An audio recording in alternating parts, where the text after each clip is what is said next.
For 10 years, I silently suffered in a marriage that consisted of daily reminders of how incompetent I was and how I was never good enough.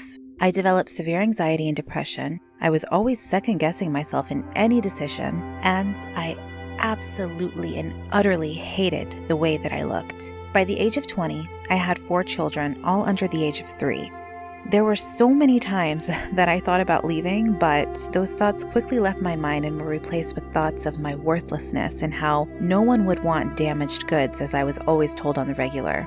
And since he prevented me from finishing my higher education, I was reminded on how I would never be able to support myself with 4 children because he would never pay child support and I had no close family to help. Physical abuse ensued shortly after, and I had no familial support since I was ordered to keep my distance. After about 5 years into my marriage, I was at the end of my rope. There weren't many resources available to me back then, and I was reminded on a daily basis that I literally had nowhere to go, especially with 4 kids.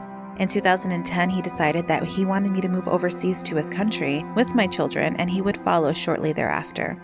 Of course, as a good wife, I did what was expected of me and moved to his home country where his family basically treated me as their maid. He delayed his trip for over 6 months, and I later found out that he had taken a second wife while I was living with his family overseas. He finally traveled back to his home country to join us, and the physical violence became worse. I was at my wit's end. I didn't want my children, especially my daughters, to think that this is how a marriage or a relationship is supposed to work. And I didn't want my sons to think that they could treat their future wives like this. In a country that wasn't even my own, not knowing the language or knowing anyone, I took it upon myself to find work at an American school and made a very close friend who had an almost identical story. She's the one that helped me get out of his house with my children and stand on my own 2 feet.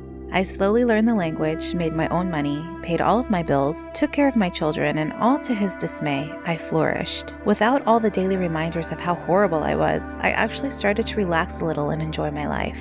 2 months after I left his house, he finally divorced me and told me to go back to my country, the USA, and that the children would stay with him in the Middle East. I refused. I could never abandon my children like that. He took them from me and I saw them only on weekends for the next 3 years. I spent those last 3 years in his country waiting for a miracle. He held on to their passports, and finally, when a civil war broke out, I was able to get them and myself safely evacuated with the help of the US Embassy and contacts that I had at the International Organization of Migration.